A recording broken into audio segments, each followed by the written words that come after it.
This week on Full-Time Roundup, is Eddie Howe on the hot seat? Bayern escape, another Bellingham game winner.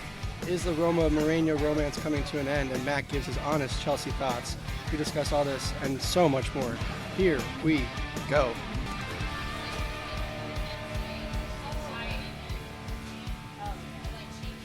Welcome into the Full-Time Roundup. My name is Matt Gesson, as always, with you here, Daniel Brackett. Daniel, welcome to Smelly Cat on a Monday afternoon, recovering from the weekend's games. First of all, as always, pleasure to have you, pleasure to be with you, talking European football. And what are we wearing today? Absolutely. Good to see you, Matt. Thank God we had a long weekend this weekend, much needed. So today I am rocking the Sevilla third kit from last year. Funny story about this, I actually got this at the Sevilla store in Seville, Spain.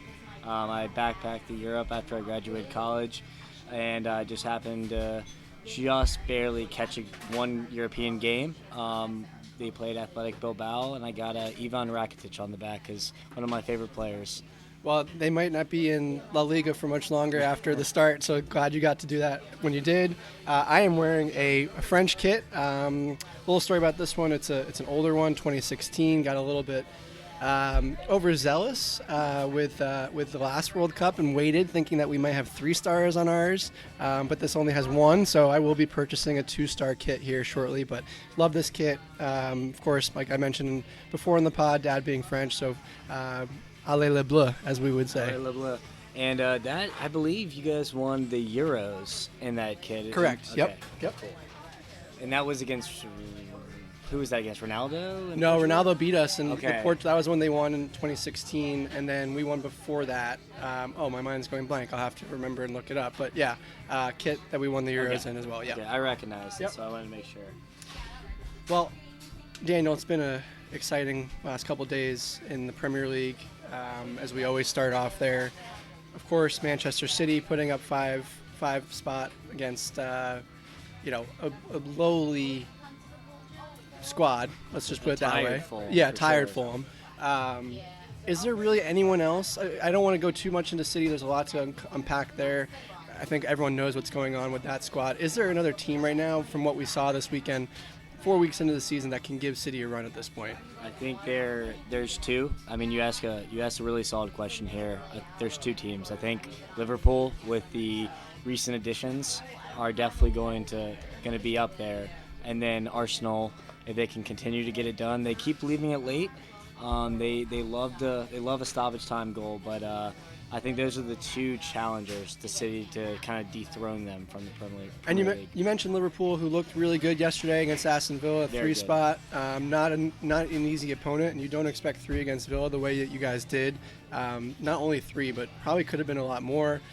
Darwin Nunez, who should have had a hat trick probably, ended up with only an own goal, essentially. And again, like I said, 3 on a Villa team looks really, really strong. What were your thoughts coming out of that Newcastle performance, and then obviously rebounding or extending that with this performance against Villa? Yeah, well, so, I mean, Unai Emery is always a tricky opponent. So we definitely didn't underestimate them, which was good. And, when it's the 70th minute, you're up 3-0 and you're kind of coasting on the pitch, get some subs, get the youngsters in. That's always a good feeling, especially against a side that's good as Villa. So Szoboszlai off the mark with a screamer from outside the box. And, I mean, Thiago's not even healthy yet. This is a Thiago-less Liverpool. So I'm feeling pretty good. Our 3rd string and 4th string center backs are starting today, as Virgil van Dijk was suspended and Konate's still dealing with a little injury here. So, I mean, I'd be ecstatic, but Trent, we don't really know what's going on. I was going to ask what the injury update was on that. So still don't have an update yet. So if it's bad, then I think we have a 18 or 19-year-old covering for him at right back. So that's obviously concerning in terms of cover. I guess you could slide Gomez to right back, but we need him at center back right now. So going to be interesting. That's why I'm not saying we're going to win the league. But it kind of sounded like that a little bit, but maybe I'm kind of walking back that statement. We're definitely going to win the Europa League. Don't get me wrong on that. Which we'll cover later in the episode. We will cover that. But I mean, lot to look forward to this year, I think. And it's not going to be a one-horse race just yet. Well, you mentioned not a one-horse race, and you also mentioned Arsenal earlier.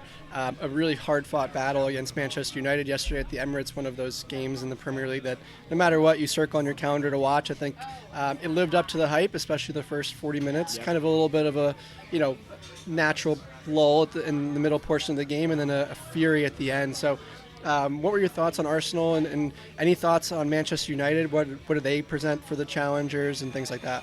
Well, I mean, obviously with the big matchups, the first 15 minutes is pretty hectic. People are flying into challenges, so it's natural that the little middle of the match, everyone takes a deep breath and try to gets their bearings. Now, I thought Arsenal dominated, and literally the commentator Kerr said United has not been in this match at all yet. And next thing you know, they hit on the break and they score the first goal with Rashford. That's football for you. But I wouldn't freak out if I was a United fan. I think Arsenal were pretty fortunate at times, but also it's a good thing for the Gunners to show their prowess, to show that they can beat the top teams and actually compete. Yeah, and to your point, I think that's kind of what we're expecting, right? First place pretty much all year last year, fall at the end. Some big pieces added from Arteta that everyone thought, naturally just going to be title contenders and kind of excel from where they left off last year. Not that case. Always, every year is a different year in the Prem. People come in, people can move out. Yep. You mentioned United. A little worrying for United for me at this point. Three really poor performances in a row. You could really say four. All four have been pretty poor. Wolves, of course, they steal some points there on that Onana non-penalty, which we'll get into here in a second as part of some of the conversation that came out of this match. They went to Tottenham and lost, and then, of course, the game against Forest where they needed some help, again with VAR, and then yesterday, honestly, besides the Rashford chance that really came out against the run of play, didn't see much. And now you look at their roster and they're in some serious trouble, in my perspective, losing your two center backs and you're having to play Harry Maguire and Johnny Evans. Both of them. Well, Johnny Evans, 30 in his mid-30s, and Harry Maguire. Everyone knows the troubles that he's been going through. So, big concern for me is really not so much coming out of this game, but more, looking forward. Of course, we have the international break, which can give them some chance to get a little healthier in the center back position. But United are just not rolling, and midfield was the problem. Now I think there's midfield and defense, which is even worse. Yeah, Luke Shaw is out, and now Lisandro Martinez went down. So those two center backs starting is obviously very concerning. Any Premier League strikers licking their lips going up against that, and they will get exposed, I reckon. But the biggest thing for United here is you've made some big signings. You have Sancho, you have Anthony. Anthony just doesn't do it for me, and you have a Garnacho, and thank God Garnacho came on the scene last year when they needed it most. But Martial is not going to get the goals for you. You're going to depend on a 19-year-old Højlund to kind of bag 15 goals a season. Ten Hag's a good coach, and he's going to figure it out. But they're going to need to dip into the transfers on January, and it doesn't need to be the expensive signing. It needs to be the right signing. Yeah, and you mentioned January. The window is closed now, right? So none of this help is really going to be able to be offset with a signing here. Window closed on Friday. We'll get into a lot of the signings that happened, a lot of news that happened across Europe, and Daniel's still a little sweating it out about Saudis, but we'll get into that. But yeah, you mentioned Anthony on the right-hand side. Of course, one of the other stories that came out of this was Jadon Sancho not even on the bench. Erik ten Hag coming out pre-match saying just wasn't good enough in training. So, you're really starting to get some concern here from my perspective. 2 years into this project with Erik ten Hag, honestly, you would have expected a progression in the first couple games, and it looks like the same old Manchester United, if maybe not worse than last year at this point, which is a little concerning 4 matches in.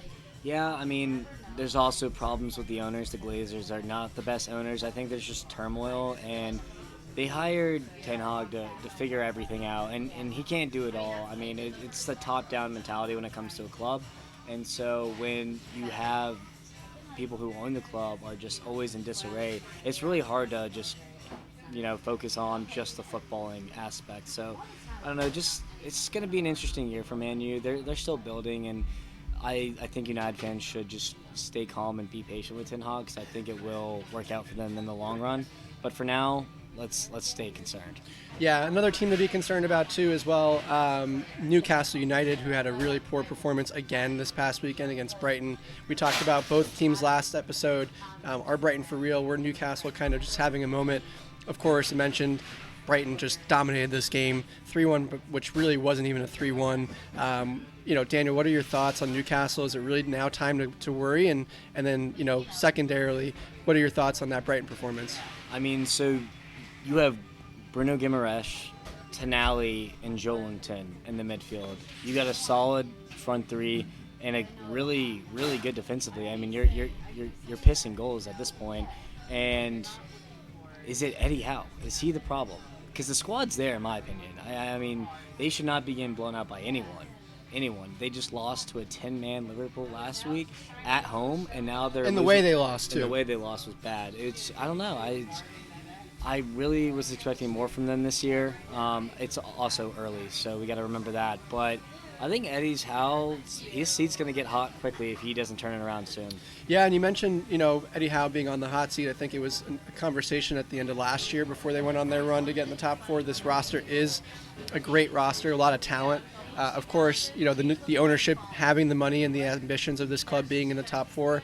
They've been smart in the transfer window. They haven't made big splashy signings, which we thought they could, especially with the banking that they have. But to your point, is Eddie Howe the guy? I think it is a short leash. I think an organization with the ownership that they have is looking for that top echelon type of team. And I love Eddie Howe personally. I said long ago that he should have been the manager of Chelsea after Bournemouth, especially after Conte. He was just that style, that fit that I think fits really well and is good to build a squad. It's just going to be a matter of patience at Newcastle. And they, of course, have Champions League now, so a lot of things going on. And you look at the performances, yes, they were 3 losses in a row. They arguably were the 3 best teams in the league right now, right? So, that's kind of also one way to look at it as well. So I think it's still a little bit early, but yeah, Eddie Howe has a lot to work on right now in this time. Well, when you back a manager, you make the big signings in the summer. They want to be the top 3, and when you're losing to every single one and you don't get 1 point off any of them, are you the manager to get the job done? They're owned by the Saudis, so they have fuck you money. So they won't even blink twice. They could sack him and get Julian Nagelsmann tomorrow if they wanted to and hand him a gigantic contract. So he's skiing, though, so he is skiing. Hopefully not with Manuel Neuer. But, we'll see. We'll see how Eddie does. Any thoughts on Brighton after that performance? I mean, they just – that looked like Brighton. 2 words, Evan Ferguson, the hat-trick hero. I think he's 19. He already, apparently, I don't know if this is correct, but he did say he's going to stick with the Republic of Ireland, which is big for them because usually they just get poached every single time. But Ferguson looked good. Matoma looks good. Gilmore, ex-Chelsea man, he's fitting in there nicely after Casiano and McAllister departures. So Brighton are going to be okay. They're a little yo-yo team. If you get a bad Brighton, it could go very poorly for them. But when they're firing on all cylinders, you're going to watch goals. Yeah, I think this was, like I said, a more what we expected from Brighton. You mentioned Evan Ferguson, a hat trick for the youngster. Again, you mentioned also Billy Gilmore just jumping right in after losing some of those key pieces in the middle. Also added a sneaky Ansu Fati in the transfer window, so how is he going to incorporate into the squad? A lot of really good, exciting pieces there at Brighton. I think that performance last week, a little bit of a wake-up call, I would say. And again, Brighton, big year ahead for De Zerbi and that group with European football. More what I expected this week. Yeah, they needed to bounce back for sure, and they did in emphatic fashion. And, there's nothing better than going to that Brighton stadium on a nice Saturday, probably 5 o'clock kickoff, somewhere around that, and you watch your team just drub Newcastle. That's best case scenario for them. Yep. And one team we haven't talked about yet on the pod or haven't put a lot of emphasis on, but they seem to be sneakily just kind of moving up the table and getting more accustomed and comfortable with the style of play, are Spurs, Daniel. Big Ange coming in, 5 goals, yesterday or Saturday. This team is starting to kind of put the pieces together, aren't they? We talked about it. We were like, I don't know. Is Spurs really gonna come away from this fixture with 3 points? And I mean, a Son hat trick, 5 goals. Wow. I mean, if there's one thing that an Ange Postecoglou team is gonna do, it's gonna score goals, and they're definitely gonna concede goals. So it's gonna be a great watch. I don't know if they can keep going and keep. I mean, they're third right now. I think third, so early third, but very yes. early third. So I don't know if they can keep replicating. I think there is still work to be done, but I mean, you got Bentancur coming back from injury. They are a little light at the back, which is always concerning. But I mean, they seem to kind of figure out the Richarlison thing, playing Son at the kind of, was it like the 9, false 9 type. So, I mean, they're figuring out their striker. I mean, they had to replace a gigantic void of Harry Kane. So, I mean, that's Ange's biggest thing he has to figure out this season is who's going to score the goals. And when Son brings you a hat trick on match day 3 or 4, match day 4. I mean, that's not a head scratcher right there. No, and I think you saw what Sonny wants to do, right, and what he can do. And I think Richarlison's a great piece to have. I think he's more of a bench player. I don't think he ever was really going to come in and fill the void of Harry Kane, like you mentioned. I think Son is that player. We've seen him do it before. He can definitely put buckets of goals in the net for you. So playing him up top makes sense to me. To your point, I think the biggest piece of Spurs going forward, they've had a lighter schedule. Of course, United was a tougher game, but otherwise pretty light schedule. Will the teams, the big sides, the Newcastles and the Brightons and cities of the world, once they start playing those guys, will that back line start to be exposed a little bit more? You give up 2 against Bournemouth. Bournemouth's not really strong. You still give up 2. You do that against City. That's a 4-6 spot easily. Going forward, I think they're going to be very Spurs fans will be very excited about what they're watching. They're not going to be behind the ball and countering and very defensive and low scoring. I think you're going to get goals with this team. Can Spurs fans be comfortable giving up 3 goals in a game? That was going to be the question. Well, I mean, we'll see. You made a good point there. When they play a Liverpool or a City or an Arsenal, that'll be a very good measuring test to see, okay, where are we? I mean, they don't have European football, so they're going to be well rested, unlike a Newcastle and a Villa, a West Ham who has European football. So I do think UCL is possible for them if they continue, but I would have never thought Pape Sarr and a Basuma midfield would be flourishing like it has. And I mean, I think that's credit to Ange Postecoglou and putting confidence in this team to go out and play his style of football. Yeah, and I mentioned Bournemouth, of course. I meant Burnley. They go into the international break with that win. Coming out of the break, like you mentioned, starting to play some of those tougher teams. They will have one game against Sheffield United before they go into a pretty logs, back-to-back games. North London derby at the Emirates, and then against Liverpool at home. So we're really going to find out more about Spurs here before the end of September. But so far, so good. And I think we talked about goals and potentially giving up goals. One team that is having trouble scoring goals, Daniel, Everton. Finally got their first point, though, this past weekend. Pickford made a magical set of double saves at the end just to keep that. Are we starting to really get concerned here now at this point, 4 weeks in? I just don't get it. I mean, they have a decent squad there. I mean, you got Dan Juma up top now with the new signing Beto. You got Onana, Doucouré in the midfield, and that's solid. And Idrissa Gueye. I don't really get it. I don't think this is a Sean Dyche problem. I think this is a Everton board problem. Kind of like we talked about with United, just clubs in disarray. But they are probably thanking themselves that there are 4 other clubs around them that are just as bad. So it's going to be an absolute dogfight for who can be the worst this year. Yeah, Prem's been pretty poor. I tweeted about it the other day. I think this is the one year that we don't see a very strong Prem top to bottom. I think there are definitely weaker teams that will be picked on, including Everton, which is sad to say. Of course, one of those clubs right now, as it stands, is my Chelsea. Happy to get into some of those thoughts and give you perspective of what I think after 4 weeks. It was a tough loss to Forest. 13 signings. We talked about this, and I think one of the things that the club has kind of looked at, it's a terrible start. So let's not sugarcoat it. Let's not say what it isn't. It's a terrible start. I expected much more from my club. I think all of us did that were fans, and coming in and seeing Poach come in and the roster that we had, the talent that's there.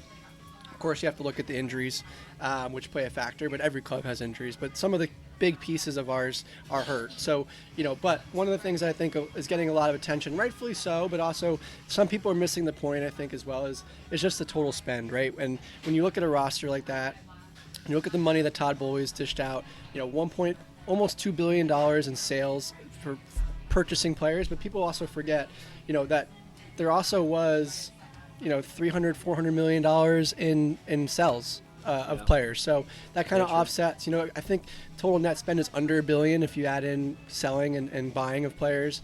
That's over 2 windows. Of course, look, don't get me wrong, that's a ridiculous amount of money. The other thing is a lot of it, again, are players that are now hurt, but also younger players for the future. So I think there's a lot of consternation or conversation or whatever word you want to throw in there about what Chelsea is looking like and what they're expecting. I think also, I know I had a difficult time with this last year, and I'm starting to understand now, is we have to set our level of expectations a different way. We are a club that when Roman was here, first of all, let's go further back. Chelsea were never a powerhouse club and winning everything and just dominating European football like we have been in the last 20 years. That came when Roman Abramovich came in. We had, moments, of course, but we weren't winning Champions Leagues and Europeans and Premier Leagues regularly until Roman came in. And the way that he ran things was, it's a passion project. Yep. I love this club. I'm a billionaire. Money doesn't matter. Oh, there's something wrong? Let's throw money at it. Yep. Now Todd Bowley comes in under certain circumstances that I think factored into last year's performance for the squad. A lot of drama, a lot of issues that were going on at once. Doesn't help any squad with continuity and consistency. But Todd Bowley is going to come in and run this squad like a business. It's not going to be a passion project. The team's going to make money for once, which we haven't done in 20 years. We're going to get younger players. And, of course, with that comes growing pains. And I think that's where we are right now. Of course, the expectations are still to win. But I said to you at the first episode, if we finish 8th or 9th this year, for me, that's a success. If we sneak into 6th, great. But I still think we're a long way away. And we saw that with Forest. It was domination. Most of the games have been dominating, but lacking confidence and a forward thought. And I think that's something that Poach will take his time at. He'll look at it. He has the international break, and kind of, this team will look a lot different going into the second half. Yeah, I do. You mentioned one thing that I've been meaning to talk with you about, and you said young players, right? And then, therefore, I asked myself, okay, what young players? And the biggest thing with me is you guys have one of the best academies in the entire world. Now, you have proceeded to sell every single youngster that you had. I mean, you got a Chalobah and a Gallagher, and who's still there. But you guys have sold all the people who are the heart of Chelsea, and you brought in these kids from all over the world. I just don't. I get that they're promising and they will come good at some point. Well, you better hope so with the 8-year contracts that they're giving out. But I think that Chelsea need to have that identity, and selling every single youngster that you get for FFP purposes is not the way to do that, to establish a culture. Agreed. Absolutely. And I think you mentioned one thing there that I wanted to touch on too, is the culture, right? I think that's one of the things that Poach is going to come in and build. You mentioned the youngsters, that he's going to mold those kids now. You look at, for example, Liverpool, who had a bad year last year, still finished 5th. You have that culture. Klopp's established that over 7 years now. It's more of a tweaking and adding a piece here and there to kind of get you guys back to where that is, but you have that mentality. You have that understanding of who you are as a squad. Your core pieces are still there. We don't have that. And to your point, yes, we sold a lot of those guys, like Christian Pulisic and Callum Hudson-Odoi, Mason Mount, et cetera, Loftus-Cheek. You can name a whole host of players. And we can even go further back. Mo Salah was a Chelsea product. De Bruyne was a Chelsea. So we've done this before. I think now, though, like I said, it's a little different. I think this is going to be established and built from the ground up. So a little different for Chelsea. Of course, still going to take all the drubbing that everyone gives me at this point, just because we should and we're deserving of it. But a little bit muted rant for me on Chelsea today, but that was my thoughts, and I wanted to share them for the listeners. It's been 4 weeks of really difficult times at Stamford Bridge, but darkest before the dawn, as I say. Are you? I'm coming out of this looking good, but are you worried about Caicedo? I'm not. I think it's still early. He stunk. The whole squad stunk, honestly. But again, he hasn't had really much of a preseason with everything going on. Jumps into the first game, has a terrible performance. Everyone puts pressure on him. Good second game that we talked about. Wasn't Luton Town, of course, but still, you didn't see him. When you don't see or hear his name, Moises Caicedo, he's having a good game. So look for that. But yeah, I wouldn't put too much stock into this past game. Everyone pretty much stunk on this one. Okay, that's a fair point. Now, as we kind of pivot to Germany, had another fantastic week of German games. Just it's been a joy to watch. Honestly, first 3 weeks, I like German football, but this year has been the most enjoyable first couple weeks that I've watched in a while. I think lots of goals everywhere. Lots of goals. So Bayern, I mean, they have this weird thing with Borussia Mönchengladbach. They always I don't know what it is. They always have their number, and I was thinking to myself, wow, they are gonna do it again. They score off a corner early. And Bayern do literally everything but score the goal. I mean, they hit the post, they hit the crossbar, they blew as many chances as we have hands. So I was kind of worried. And then at the end of the day, 18-year-old Matisse Tell gets it done. And sometimes you need a youngster to pop up in the right moment and make a name for himself. Yeah, I mean, boy, that statement couldn't be truer, right? Especially for Bayern. Jamal Musiala winning them the title last year on that last winning goal.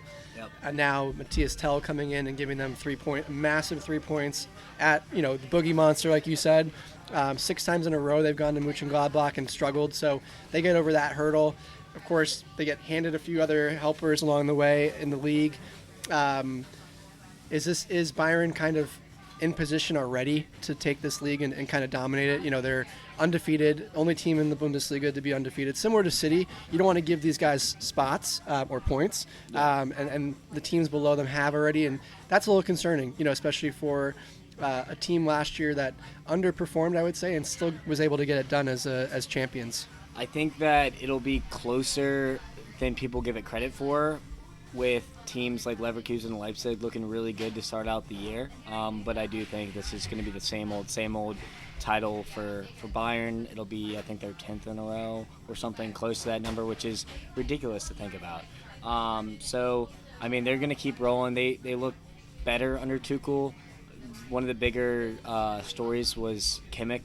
Is he going to be playing well this season? Because he kind of struggled last season, and he had 2 assists for both the goals this week. So I think he's back to his best, and when he's back to his best and he's commanding the midfield and kind of just dictating the tempo, then they're going to be okay. And there was talk of Kimmich leaving at one point, so crazy to think that he's now stepped in. You mentioned Bayern Leverkusen. They looked really solid this past weekend. And of course, the big game in the Bundesliga was RB Leipzig versus Union Berlin. Mm-hmm. One-sided game. I don't think the other team realized there was a match yesterday. Yeah, it kind of was a stinker. RB Leipzig absolutely dominates Union Berlin. 5-1, I believe, was the final in the end. Yep. Xavi Simons is class, is he not? Oh, he is just that goal he scored. I mean, the confidence this kid has. Was a La Masia graduate. Decided to make the big move to PSG.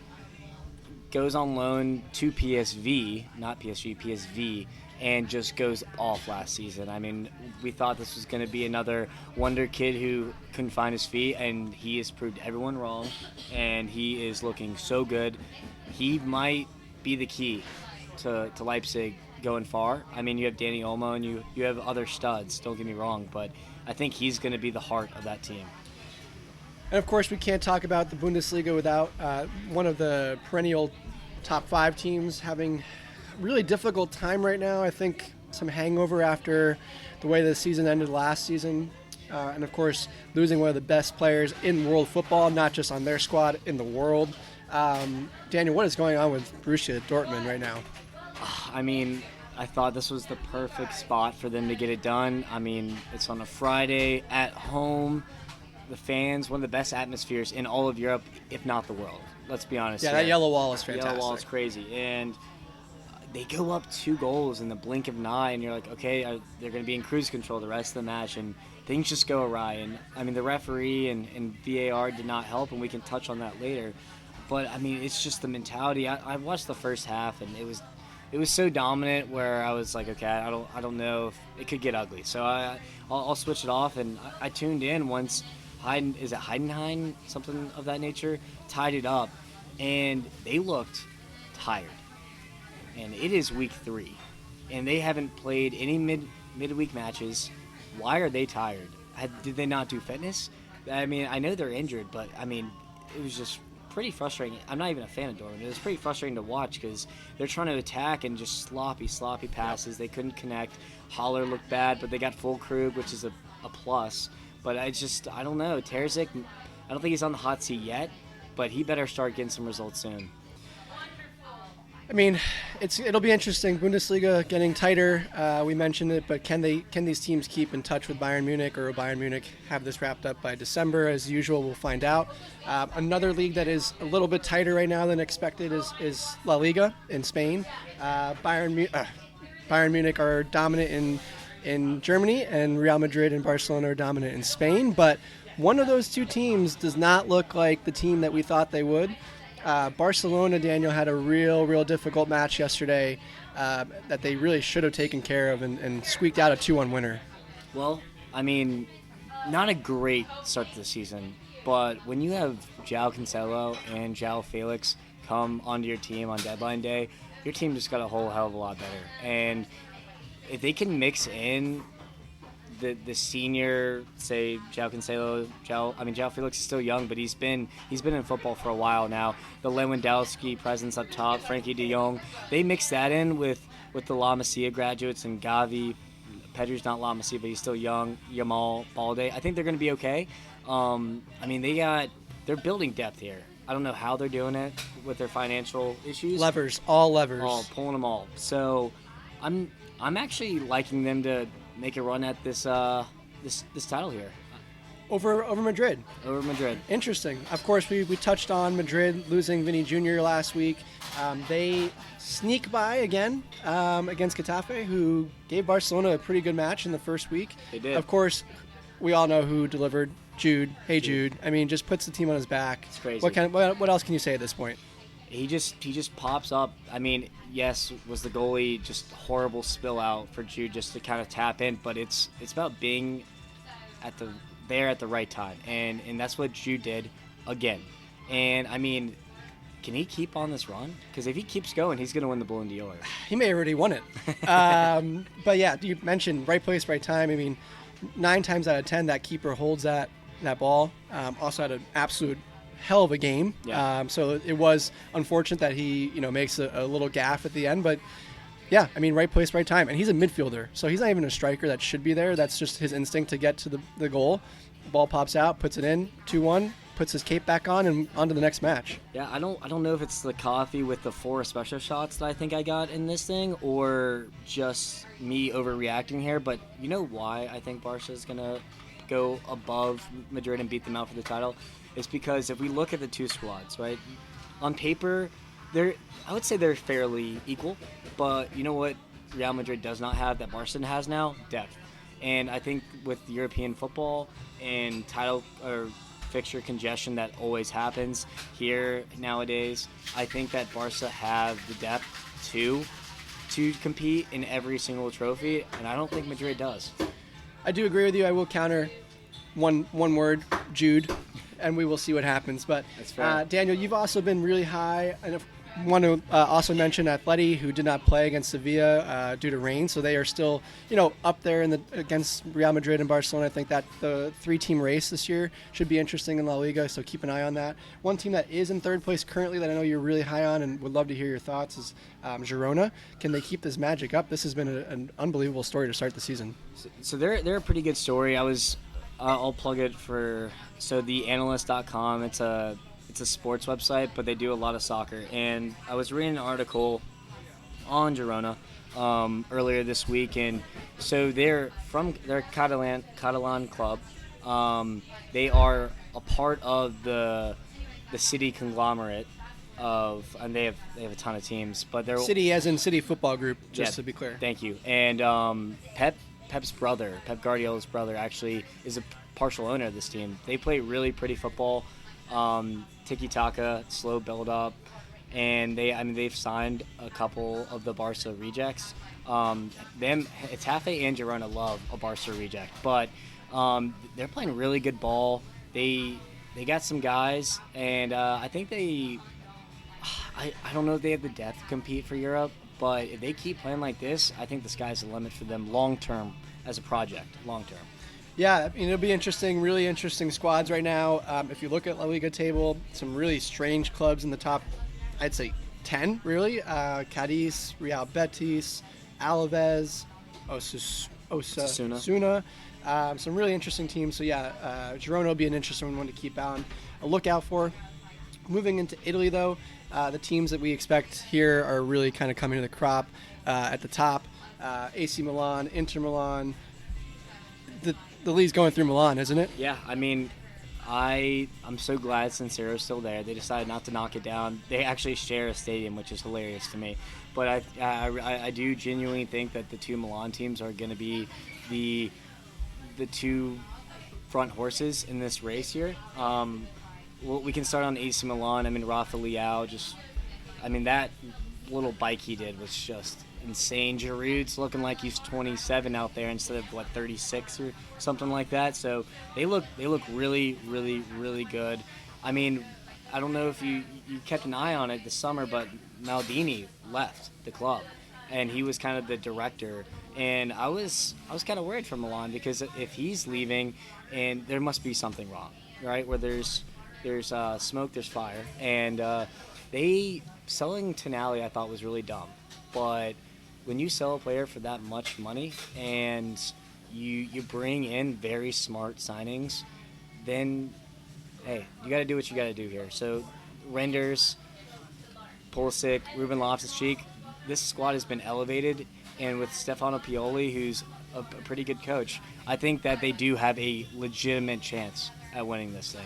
Yeah, you mentioned Maldini leaving. Of course, it's going to be the first time in, I think, 25 plus years that a Maldini of any kind is not part of the AC Milan organization, whether that's player or front office. You also mentioned the signings and Tonali leaving, but also Ruben Loftus-Cheek, Christian Pulisic, Munis Yusa, Chikwueze, a whole bunch of guys that they added. You mentioned also the financial situation. I think across the league, Italy is definitely has some limitations in what they can do financially for all the clubs. I think that's by design a little bit as they try to strengthen that league. You saw it last year. Serie A have a really strong performance in Europe across the entire spectrum of Europe, and Conference League, Europa League, of course, Champions League final, the two teams in the semifinal. Yep. So I think Serie A is on the way up. Don't sleep on Juventus. Set third place right now. Of course, the perennial team, Max Allegri with his roster, although I'm not a huge fan of how Max plays and sets up his squads, but still a team to watch out for. Very talented. Had a really poor season last year, of course, with all the ins, outs, point reductions, back to points, point reductions again. So an interesting dynamic there. One of the teams that we had talked about last week, Daniel, which shocked us a little bit this week, Napoli on the road losing to Lazio 2-1, which was pretty surprising.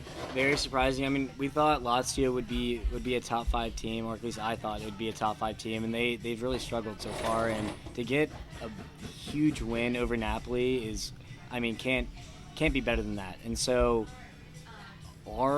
At home. Are Napoli going to go through a blip here, or is this just a bump in the road on the way to challenging for a title here? I mean, Osimhen was quiet. Kvaratskhelia didn't look himself. So I'm not going to overreact here. I mean, it's two big teams in Italy playing, so anything can happen. But they lose ground on the Milan teams, and maybe they look back at this game as why we lost the title. And we touched on Milan. Of course, they played Friday, winning 2-1 with Giroud and Rafael Leao scoring. The other side of that coin, though, is Roma. Daniel, 0-1-2 to start off the season. There have been a lot of rumblings, as I feel like is usually the case with a certain manager named Jose Mourinho and his squads. Of course, he was suspended the first couple of games after the incident in Europa League final last season, or was it Europa League final? Yeah. Or the Conference League. Sorry. Is the love fest over for Jose Mourinho at Roma? Look, I like Mourinho. He can be a bit of a dick at times. Let's just be honest here. But I do like him. He's a serial winner, and I really just wanted him to leave Roma and go coach Portugal this summer, or the U.S., one of the two. And he did neither, and now he's, I think, maybe regretting it. They made signings. They signed Lukaku, Hassam Aouar. They signed some guys that should elevate the squad, and they're continuing to struggle. And so it never ends well when Mourinho leaves a club. So it's going to be interesting how this plays out. Should be great content for us to talk about, but I could see him getting fired in the next couple of weeks if they don't pick it up. Yeah, you mentioned it never ends well. Everywhere he's gone, I think he rubs people the wrong way, and of course being the chosen one, as he states himself to be a special one. Apology. Well, it's special, chosen. In Jose's world, it's all the same, so it doesn't matter. But it will be interesting to see what happens. One of the teams that he was at least talking about, to your point about in the summer, was maybe PSG. Of course, that project went to Luis Enrique. They looked pretty good the other day with Mbappe back and scoring 4. He didn't score 4, the team scored 4, but Mbappe scoring 2. A 4-1 win. Thoughts on kind of what PSG have stabled the ship? That's 2 wins in a row now. Are they the team to beat again back in France? Yeah, I mean, PSG are looking scary. Asensio is looking great. They've had a great window. They made a ton of signings, completely changed the face and the culture of the club here. Less superstars, more team players here. So they signed some youth. They got rid of Neymar and Messi, 2 big personalities, and Mbappe is going to steal the show. He signed 2 French compatriots with Dembele and now Kolo Muani.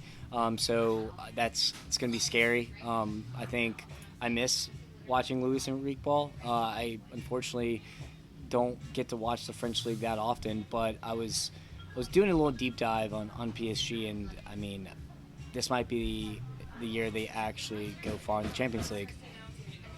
Yeah, you mentioned the 8 signings, of course. Not really flashy, to be honest, compared to what we've seen in the past. So I think I mentioned it last week. Once this team becomes a team versus a collection of just really high-profile players, I think in Luis Enrique's style and just the way he manages the squad is going to be really interesting. It will take some time. I mentioned last week as well, I don't think they win the Champions League this year, but I think they make a good run if they get out of that group, which is we'll talk about later, but a really interesting time for PSG. Of course, Monaco on their heels, the other team right behind them.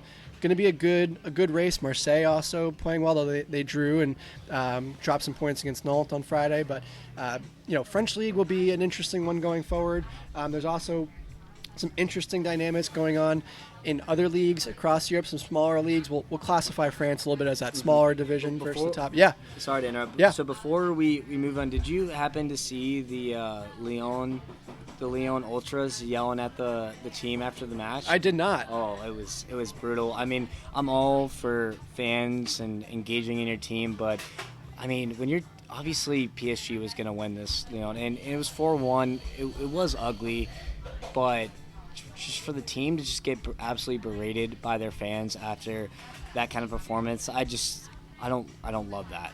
I don't love that. It has been a pretty far fall from grace for Lyon, to be fair. I mean, they're bottom. They are bottom right now, and a club that has been a perennial top 4 team in France for the last, I'd say, handful of seasons. So this is an interesting dynamic, and of course, like you said, you never want to see fans berate your team and kind of put them on blast like that, but sometimes you need it. It needs to be done. Yeah, it needs to be done a little bit. And last but not least, you mentioned Monaco, and they're a high-flying team, got a ton of youngsters, but Taki Minamino is back to his best. We haven't seen. I mean, Taki played for Salzburg, right? He played for Salzburg before Liverpool got him. He kind of struggled, didn't get much game time, and he has started the season hot this year after a bad start to his Monaco career last year. So just for me, being an ex-Liverpool compatriot, I'm very happy to see him flying in Monaco.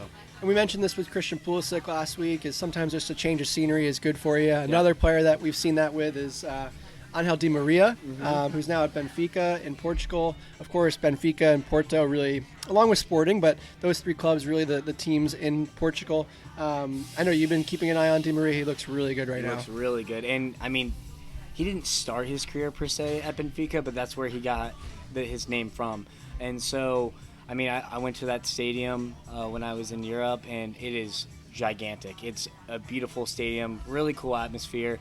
I mean, I remember Liverpool captain Virgil van Dijk was just applauding their atmosphere when we played them in the Champions League a few years ago.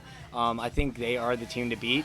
Sporting Lisbon and Benfica, Porto, all of them have lost a bunch of guys to the big teams, because what they do, they develop youngsters and then they sell them for quadruple their value.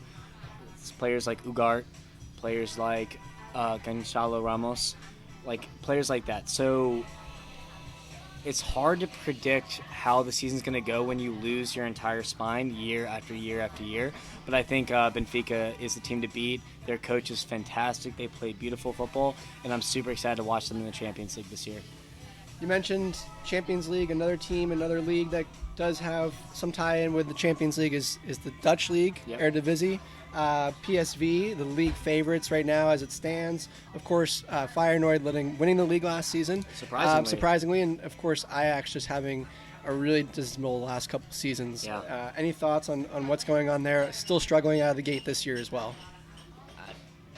So usually, kind of like I said before with Benfica, you sell your spine year after year after year. You either have to depend on your academy or you have to make good signings and they have to hit the ground running. And for the last 2 or 3 years, they've had some misses, some uncharacteristically misses. And so I think they're just trying to figure it out. I mean, they're going to get top 3 like they always do, but Ajax, the new Ajax, PSV, They did sell some guys. They sold Sangaré in the heart of their midfield, and they were trying to move Bakayoko. I think he ended up staying, but they did sign the trio of Americans, Pepe, Tillman, and Dest.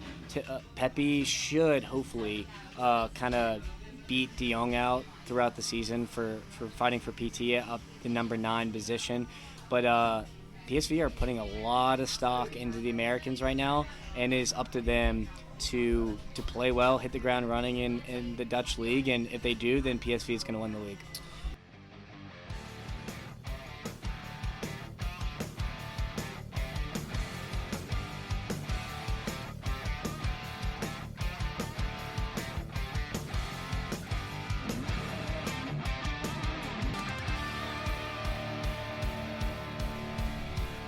This caffeine is just making me jittery, and I was trying to get my thoughts were just everywhere. It happens to you. That's what it's for. Welcome back to the Full-Time Roundup. As we mentioned before the break, a couple of new things that we want to touch on. Of course, transfers will be discussed, but that will be going away, as we also mentioned earlier in the first half, that transfer window is closed. So the first thing that we want to do is introduce you to a new segment that we will be touching on. It seems, Daniel, every week this comes up. If you don't know where we're going here, it's going to be the VAR, which we have determined an abbreviation for. Our abbreviation is for very aggressive reactions for VAR. So, of course, like I mentioned, it seems like weekly this is a problem across all of Europe. Mm-hmm. We saw it Friday right out of the gate. I thought we were going to have a handful of things to discuss here. We have a couple that we want to touch on real quick. You mentioned the Dortmund one early. Thoughts on that? Personally, I don't think Dortmund should have let it get to this as far as determining the game, but I think the decision was wrong. I think that is, well, first of all, he was offside. Yeah. The player was from Hoffenheim or Heidenheim, or whatever it is. One of the promoted teams was offside, so that should have been mitigated right out of the gate. Mm-hmm. It isn't. Haller pulls him down, and a penalty, and Dortmund drop points. Thoughts on that one? Yeah, I mean, excuse my French here, but it's bullshit because we have implemented VAR to fix mistakes that referees make, and it has made it arguably worse. I mean, how the hell do you see that play and you don't call that off? I mean, Haller, if he just let it go and just let it run, It's offside. It's offside. And by the letter of the law, that is offside. I could not believe that. I feel bad for Dortmund in a way because they got screwed here. But I just don't understand when, especially with a play like that, not in slow motion, like a foul in the box. This is like a very cut and dry call here, and I just cannot believe that it went against Dortmund. Yeah, I'm also struggling. You mentioned the idea of VAR was to make things simpler and easier. What is a handball? Who knows? I think we've lost touch of what a handball was. From what I understood is growing up and playing this game for 20, 30 plus years now, that situation against Luton was a handball. Yep. Against James Ward-Prowse. Yep. Above the silhouette of the body, as I quote it in air quotes here. Yeah. You've lost me. Tell me what a handball is, Daniel. I don't know anymore. The better question is, the definition in the rule book now is just so incredibly vague, right? So it used to be if it's not in your part of your body, then it's a handball. Now it's okay. How close? It's almost objective, based off each handball that you get. Or sorry, is it subjective? Subjective. So I just when you're in the heat of game and people are shooting quickly and there's just your hands, because you're running, you're not always going to be in a natural position. So, I mean, they're just taking it case-by-case basis, which means there's going to be absolutely zero consistency here. I think that's the thing, right? We all want some consistency. Pick one or the other. You're going to call them or you're not going to call them. You know, I think the refs are out there for a reason. The linesmen, you know, that's what they're for. I've always been a fan of kind of human error. Yeah. When I look at a call and I say, okay, there's an element of human error. There's always been. That's the case. There's 3 refs, 4 now with the 4th official, and the ball moves fast. You've seen it in other sports. You've seen kind of the additional referees to kind of pick up on the pace. A lot of these guys are not professionally trained or as shape as the players they're following and keeping an eye on. I think the average salary of a referee is like equivalent to $80,000 a season for the entire season if you add it up. So I mean, you know, they're not taking this as serious. I mean, they are, but they're not even remotely as close to the guys that they're competing and following. So I think VAR was a great idea. I think the implementation's been way overdone. Yeah. I would love to see it come back and just have some consistency, but I know that that's never going to happen. Well, there's a couple talking points here. Number one, who the hell would want to be a referee? Especially this age with social media, people just take things way too far because they're anonymous, and I mean they just get stick. Even if it's a good call, they still get sick. I would not want to be a referee here. But yeah, we touched on the Jose Mourinho thing and how that all transpired. If you haven't looked at it, it's disgusting, absolutely. So my thing also with VAR is, okay, so different leagues implement different things, right? So one of the big things for me is, I don't know if you've noticed, but in Serie A, they have the offside technology where it has the person. It's like I don't even know how to explain it, but it's like a line and it shows instead of drawing the lines. How the Premier League, arguably the best league in the world, hasn't implemented this is nuts to me. It's not that they haven't. They don't want to. They don't want to. They've talked about it, and they said that we are better than that technology, which is unbelievable. They're drawing lines here, Matt. It's horrible. It's horrible. We'll have a lot to touch on. This segment will continue to grow, I think, until there's consistency, which I don't think there will be. There will always be a case for different situations. These are just 2 examples of ones that we found this past weekend. There was one in the United game, I know, that we touched on briefly as far as the penalty versus Havertz or not. You know, that's one of those ones that I think VAR is not needed for. I think that's a call on the field. If the referee makes that call, you move on. And that's where I draw the line exactly. on that one. And so you make a good point there. They called it a penalty. There looks like contact on the replay. How is that clear and obvious error? I didn't understand that. And look, I'm all for both teams sucking in that instance, but I just was kind of shocked that they called that one back. Yeah. like I said, we'll continue to keep an eye on this one and keep covering different situations and kind of potentially coming up with solutions that no one will listen to, but we'll love talking about. But there was quite a bit of news this week, as I mentioned earlier. Transfer window closed on Friday, September 1st, at least for Europe. We'll get into that at the end of this segment. Window is still open for Saudi League till the 14th, I believe, is when they close. But Daniel, what were some of your big takeaways from the transfers that happened before the deadline on Friday? A lot of money was spent.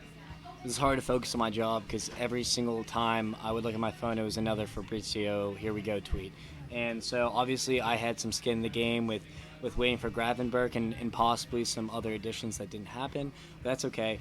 But some very big names here that moved kind of last minute. So we got, Brennan Johnson from Forest to Spurs, huge depth for them. Plays the winger role, but I think he could play as a number 9. Or is Ange gonna slot Son at the number 9 and then you have your new winger there? I think that's a one to keep your eye on. Now, for Forest, a little bit concerning. You're selling your second best goal scorer, but they did make a lot of signings on the window. And 12 signings, I think. You would pray that one sticks Yep. when it comes to the striker role. We mentioned Cancelo and Felix. I think those are going to win them the league. Genuinely, I think Cancelo is a fantastic player. They've been playing center backs at right backs and left backs. I think that he's just so quality, and he suits that style of play perfectly. He played for Pep for years at City, so I love that. And then we mentioned Ansu Fati. What do you any predictions here, goal tally wise? Goal tally wise, my concern for him is where does he play? That roster is of course he's a big name, flashy, comes from Barcelona. The hype that came with him when he was a younger player. He's still young. I don't even think he's 20 yet, or if he is, he just crossed the threshold. I think he's got a concern of where to play. So goal contributions, I'll say across all competitions, I would say 15, which is a lot. But again, that's dependent on if he gets in the starting lineup.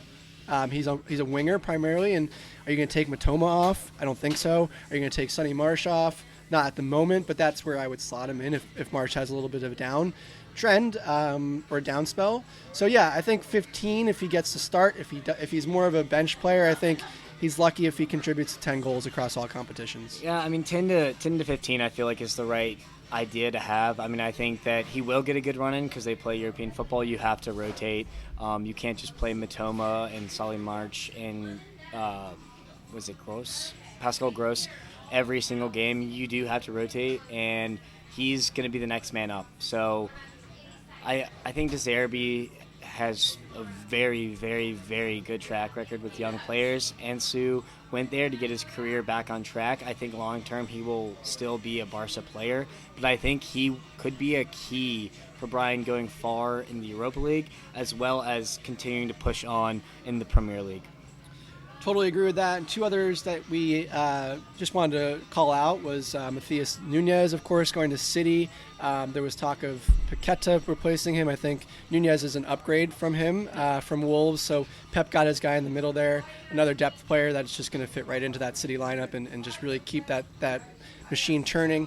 The last one as well is Ronald Koulibaly, who basically forced a move from Eintracht Frankfurt to PSG. That deal got done at the last minute, $90 million deal. I think it's 75 up front with 15 add-ons. So he gets his move. I think Eintracht had no choice once he kind of came out and demanded it, went to Paris without really telling the team, and was basically in Paris waiting for the deal to be done. I did not know that. Yeah, so it was basically, it had to be done.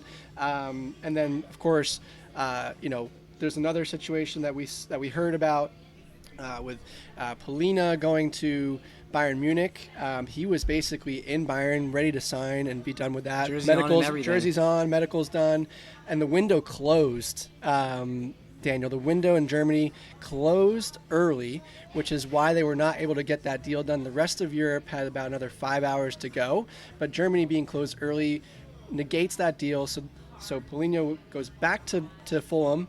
After basically everything signed and done. How does How do you feel as a player when you are expecting to move, you want to move, the team wants you, the team that you're currently playing for says, okay, see ya, and now you're still back on that roster? Well, it's definitely going to be an awkward first day of training when he comes back. That's for damn sure. Now, I actually saw a meme on Twitter. It was pretty good. You know, the Simpsons meme when the guy just walks in and then walks right back out. I saw that when it came to Paulinho. I thought that one was a pretty funny shout there. Now, it's not... Paulinho was not only going to a team. He was going to Bayern Munich. He was going to win trophies. He was going to start, most likely, in the best team in Germany's in Germany, and he's challenged Arguably in the world. In the world, and play UCL ball. He was gonna. Oh, I mean, that's got to be heartbreaking. Got to be heartbreaking. And then you go back to full. Yeah, it's tough. Yeah, very tough. Also, I mentioned it, and this goes back to some of the inconsistencies across Europe. What are we doing?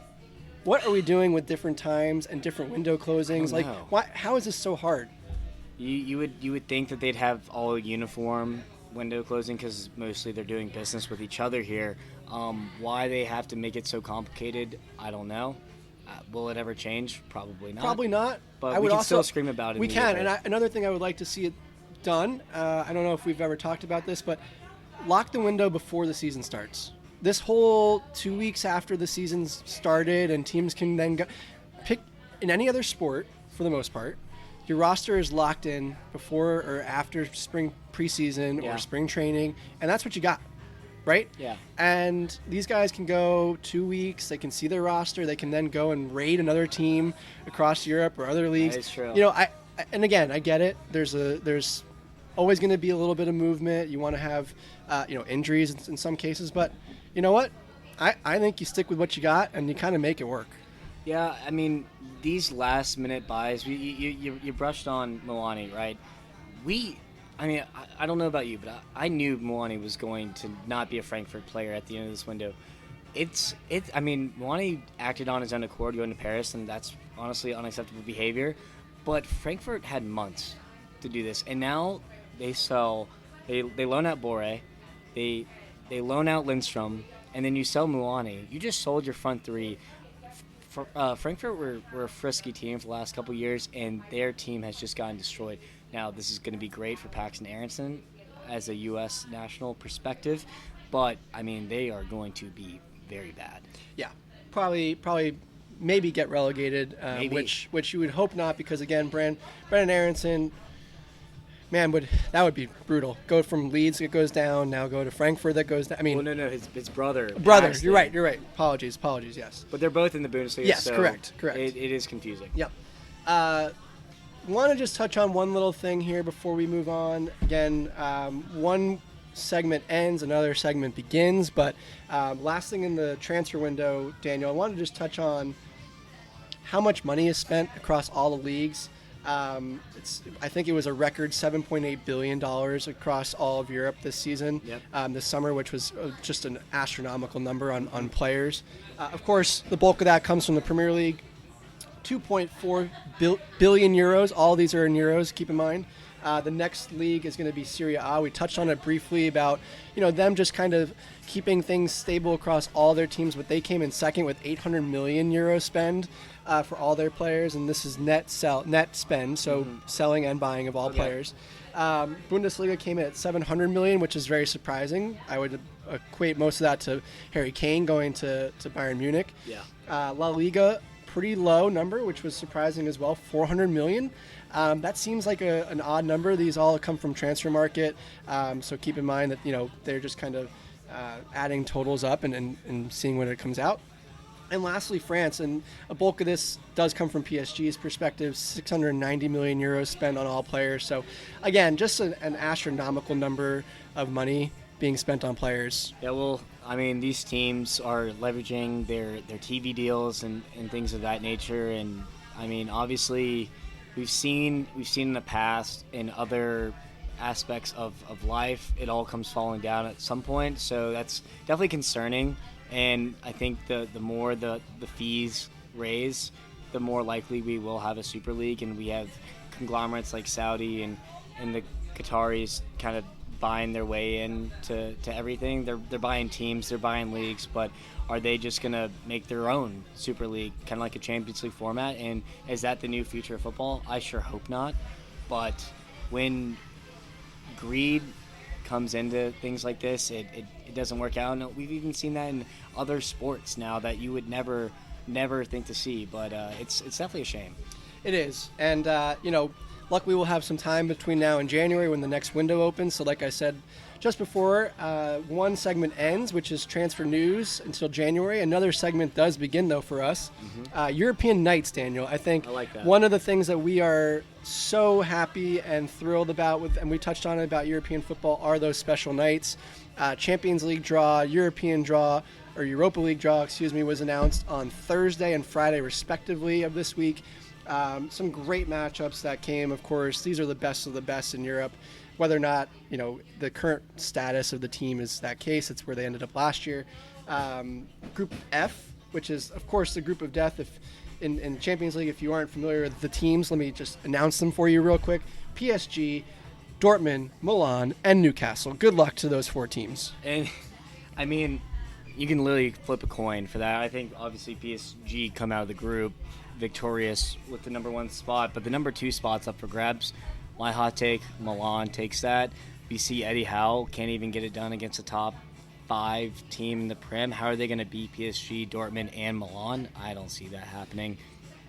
It will be interesting. I think Dortmund also being a little bit slow to start, but you could get these matches don't start for a couple weeks, so they could kind of get a little bit of form going in.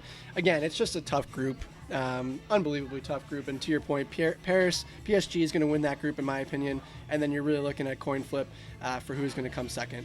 And let's not forget the third place, like you explained last time, gets Europa League. So one of these really good teams won't even get Europa League football, which is kind of crazy to think about here.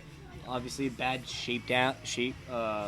If I'm a Dortmund fan or a Milan fan or Newcastle, I'm just shaking my head, especially Newcastle, because they haven't seen a UCL night in a very, very long time. And to get this group and it could be over in a matter of 3 games, that's pretty tough. Yeah, careful what you wish for if you're a Newcastle fan. There were a lot of fans that said, bring on the big boys. We want to see them. We want to play them. Well, you got them. You got the big boys, Yep. and this is what you're going to deal with. For me, Daniel, and of course, feel free to add thoughts here. I think the second best group is Group D. Benfica, Inter Milan, Salzburg, and Real Sociedad across the board. So that's a very Really strong good group. group. Yeah. Another one could be Group C, Napoli, Real Madrid, Braga, and Union Berlin. But for me, Group D is the second best group in this Champions League draw. Yeah, I think so. I mean, we hit on it. Benfica and Salzburg, a lot of young talent there. Very exciting to watch, both of them. Salzburg did lose their coach last kind of second, so they've been doing well in the league. Now, are they just going to – is a center mid or a striker going to go score, and then next thing you know he's playing for one of the opposing teams? That could definitely happen come January. I really do not know how this table will shake out. Inter, I think, takes this one home. But when it comes to second, Real Sociedad are no slouches either. So that's a very exciting group. One of these teams isn't going to get Europa League, which hurts because I think they could all challenge Europa League. Absolutely. Before we get into Europa League, any matchups that stand out to you across any of the groups? And again, the groups are the groups, but any particular matchup that you're excited about? I think PSV versus Arsenal is going to be a good one. That was mine. I was literally looking at that one and said that's the matchup I just want to see and see what PSV has to offer. Arsenal, of course, the predominant second choice in England. Will they be able to show up in Champions League and perform as well as we expect them to? So for me, that's mine. And you mentioned your other ones as well. City and Leipzig. Another good one. That'll be a high flying, probably a lot of goals. Yep. Goals in those fixtures. And then the last but not least, I saw one more. Oh, Bayern absolutely probably drubbing Man U should be interesting to watch. Yeah, I wouldn't want to be Man United going to the Allianz. Nope. I also don't want to be Man U and having Bayern come to my place. So it's going to be tough all around for them. I think Bayern wins that group pretty easily. Mm-hmm. Ideally, Man United, although they'll get drummed on both sides of that, I think they're the second team. But yeah. Moving into Europa League, though, Daniel, this is, of course, there is a team in here that I know that you're very interested in. How far did Liverpool go? Have you already booked your ticket for the final? Oh yeah, no. I mean, I don't know where. Jurgen Klopp, after we lost the Champions League final against Real Madrid, he said, "Where's the next final? Oh, Istanbul. Go ahead and buy your ticket." It's the same mentality here. When Klopp first came in his first season, we lost the Europa League in a penalty shootout. It was a sad moment, and I think Jurgen has full intention of not only winning and going for the Prem, but I think he really, really wants the Europa League. So I'm going to enjoy that. Our group is pretty easy. We got kind of lucky on this one, which is nice because as our squad's somewhat thin, we got some aging talent mixed with young, exciting guys. I think that the young kids are going to get a lot of run-in. Players like Stefan Bostic, Curtis Jones, Kwanzaa, Ben Doak even might get some game time. So it should be very interesting to see if we can make a good run early in the group and then let the kids kind of play it out. And Battle of McAllisters, of course, with the brothers playing each other, one for Liverpool and one for Toulouse. So will be an interesting matchup there. But yeah, I think Liverpool probably the class right now until, of course, like you mentioned, those knockout or the third place teams in Champions League come into the knockout phase for Europe. That'll be interesting to see how that impacts the draw. But group of death, I would say in this group is the group of, which group is it? D? No, B. Sorry. Ajax, Marseille, Brighton, Athens. We touched on Ajax's issues earlier, but they are still one of the best teams in Europe, of course, notoriously. Marseille and their strong start in France. Brighton we touched on earlier. Athens, of course, is always an outlier. Will they be one of the tougher teams from Greece? So those are my two thoughts of this group. Anything you want to touch on in Europa League? Leverkusen are in the Europa League, and I think they can also make a pretty good run this year. Got a pretty easy, soft group here with Karabag, Molde, and Haken. I think they will get first pretty easily here, and kind of like I said with Liverpool, rest some guys and then really go for it once they get out of the group. So that's another interesting team to look out for. And then you mentioned the group of death here. One of those teams going out of that group is going to make a run. I don't think Ajax are going to be that team. I think it's going to be more Brighton and Marseille kind of duking it out for first and second place there. But Europa League's actually looking pretty interesting this year. Yeah, and one team to watch out for before we move on is the Hammers. Of course, first competition in Europe last year, winning the Conference League, moving into Europa League. So just keep an eye out for them. Of course, having a strong start in the Premier League this season as well. How far can David Moyes take that squad? We'll see. But, Daniel, one of our favorite segments here that we've done the last 3 weeks is our best 11. And I want to get into that. We've had quite a back and forth on who we should play, our formation that we're going to choose, things of that nature. So I think we deserve to give the people the formation that we've decided on first, and then we can jump into our players. So good with me. We talked a little bit about a 3-5-2, but we've focused and leaned on a 3-4-3. Our thought here was, while it's nice to understand and look at players holistically, we're not going to be able to watch every single game. So we're looking at more of the statistics and things that we can find. If someone stands out, it's just like a player that you cannot have even though they don't score or give an assist. But I thought 3-4-3 was our best formation that gives us a little bit more power up front. Yeah, and obviously less at the back as well. So, I mean, center backs can have clean sheets and score goals, but we really like to focus on the midfielders and the attackers more.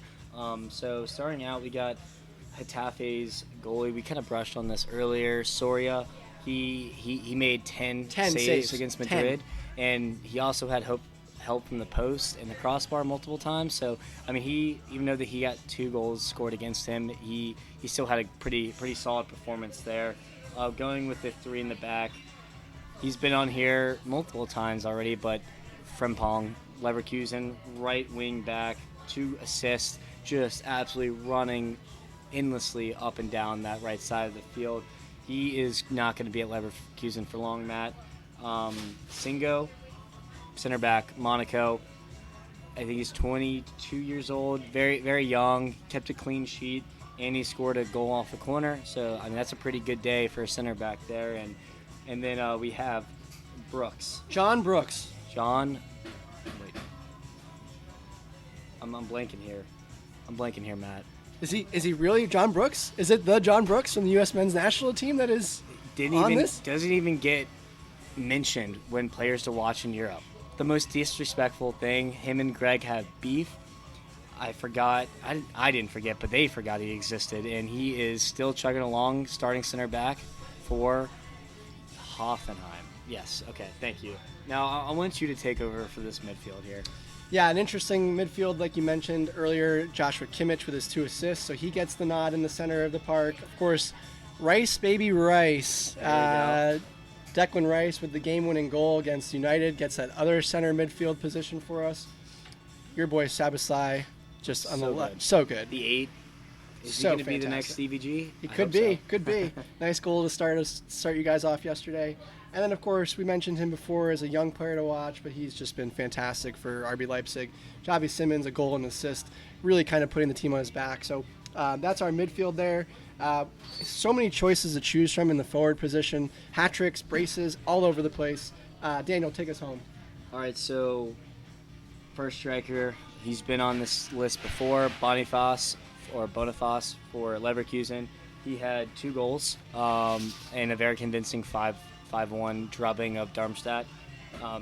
Next is Human Son, a hat trick for Big Ange. He's going to be really, really good this year, and I'm sure we'll see his name on this list in weeks in the future. And last but not least, Benjamin Sesko kind of got he's been trying to fight for his spot over Timo Werner, Yusuf Poulsen. They got a lot of guys up top. A lot Openda, of depth out there. and he came from Salzburg, the other conglomerate of the Red Bull group, and he was a stud last year for Salzburg, and he came off the bench and within 20 minutes had a brace. You mentioned earlier Evan Ferguson, who's had a hat trick. We'll get to him in a second. Just so everyone understands, we are trying to have a different roster in our best 11 as opposed to player of the week and young player of the week. There are times when sometimes it might not be the case where we can find somebody else. This was one of those weeks where we thought there was so many choices that we wanted to put Sesko in. You mentioned his brace. Lucky got the first one. There were 2 guys wide open on that back post, but he took the chance, got the goal, got the second one later on. There was also another player that got a hat trick that's not on this list here, Daniel. I think you put him as your player of the week though this week. Yep. So Holland, we talked about last week. He was frustrated. He scored a goal, but he missed chances. He missed the penalty. Well, he got a penalty this week, and he did not make the same mistake last time. Buried it. 3 goals and an assist. Very convincing. Kind of carried. I mean, they were kind of struggling against Fulham to start out, and he kind of just willed them to victory. I mean, I also had him as the captain of my fantasy team with a nice 40 burger for me. So shout out to Holland on that. Now, who is your player of the week? I'm sure you can guess. So if you haven't heard or listened and can't guess at this point, he might be penciled in here for the rest of the season. Put on your cape, Jude Bellingham, and take a bow. Jude Bellingham, player of the week. What can I say? Daniel, I don't know. I don't think words really are needed here. Enough said. Young player of the week for you. My young player of the week is a guy who hasn't been on this list, but he's been at the heart of everything Leverkusen has done. Florian Wirtz kind of had a long-term injury layoff, and this is his season. He got the number 10 shirt. It's not looking heavy at all. He created three chances, which is a pretty good day for a number 10. And he also has a goal and 2 assists to his name to start out the season. This guy is going to be key for Leverkusen to go far in the Bundesliga and Europa League, and him and Boniface's link-up is very natural, and that is going to be a scary duo. Yeah, it will be scary, and you mentioned both of them being young players.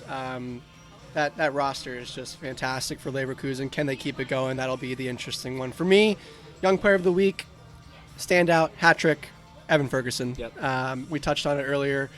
Will he play for Ireland? We'll see. Will he stay at Brighton at least for this window? Of course, since it's closed, he will be there. Will he be there longer than that? Who knows? But you get a hat trick at 18 years old.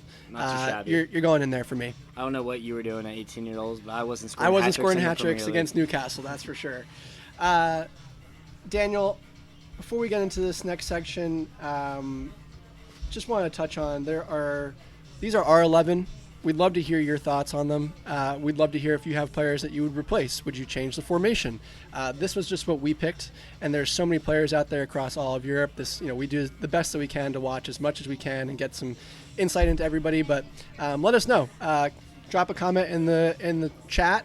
or in our Twitter handles if you feel differently about these guys. But this was who we picked, and they change and they evolve every week. But one thing that doesn't change and doesn't evolve is your betting, Daniel. And you had a strong week in week 2. How is week 3? Guys, we went up a unit last week, and I was feeling pretty good about myself now. Unfortunately, the best bets went 2-2. We didn't lose money. 50-50. 50-50. That's not a bad number here, but you know what was the big hit was my parlay of the week, a 5-leg. Had some pretty even money lines in terms of odds-wise. I mean, we were asking ourselves, was West Ham going to get it done? Was Spurs going to get it done? Well, they did.